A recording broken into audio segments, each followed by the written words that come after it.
যেসব লোক বলে মহাবিশ্ব পদার্থবিজ্ঞান থেকে তৈরি হয়েছে, তাহলে চলো আর একটা মহাবিশ্ব তৈরি করে দেখাও তো। তুমি বলো এই মহাবিশ্ব কোনো খোদা তৈরি করেনি, বরং এটা তো বস্তু আর শক্তির খেলা। তাহলে ভাবো, যদি এ পদার্থবিজ্ঞান থেকেই তৈরি হয়, তাহলে পদার্থবিজ্ঞানের আগে পদার্থবিজ্ঞান কোথায় ছিল? কে সময়কে চালু করেছিল? কে শক্তিকে জাগিয়েছিল? ওই বিগ ব্যাং যার প্রতিধ্বনি আজ পর্যন্ত মহাবিশ্বে ছড়িয়ে আছে, সেই আওয়াজ কে দিয়েছিল? সেই স্ফুলিঙ্গ কে জ্বালিয়েছিল যখন কিছুই ছিল না? কোরআন 1400 বছর আগে বলেছিল। তারা কি দেখেনি যে আকাশ আর পৃথিবী উভয়ে জুড়ে ছিল? অতঃপর আমি তাদের পৃথক করে দিলাম।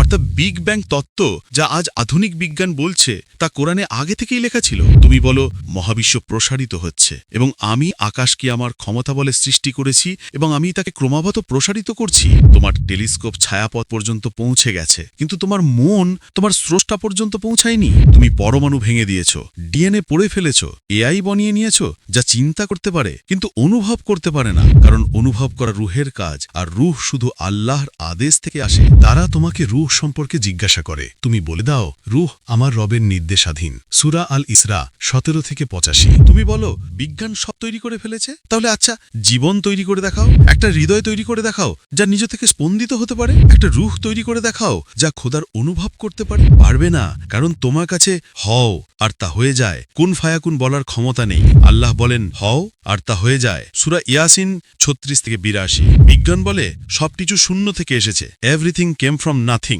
কিন্তু শূন্য কি? একটা এমন শূন্যতা যেখানে সময় ছিল না, স্থান ছিল না, বস্তু ছিল না, তবুও কিছু একটা হলো। সেই কিছু একটা কি ছিল?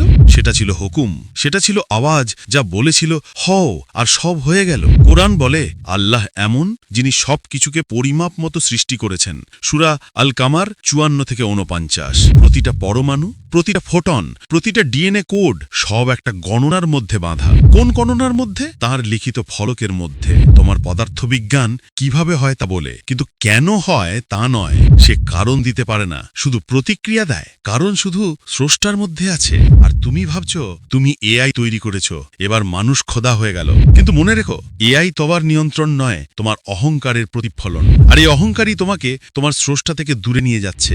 একদিন আসবে যখন তোমার টেলিস্কোপ অন্ধকার হয়ে যাবে, যখন সূর্য নিভে যাবে, যখন শক্তি শেষ হয়ে যাবে, আর প্রতিটি কণা শূন্যে ফিরে যাবে। তখন কে থাকবে? না তুমি, না তোমার বিজ্ঞান, না তোমার যন্ত্রপাতি। শুধু তিনিই থাকবেন যিনি বলেছিলেন কুন ফায়াকুন। তোমার বিজ্ঞান সীমাবদ্ধ, তার সৃষ্টি অসীম। তোমার জ্ঞান সীমিত, তার হুকুম অনন্ত।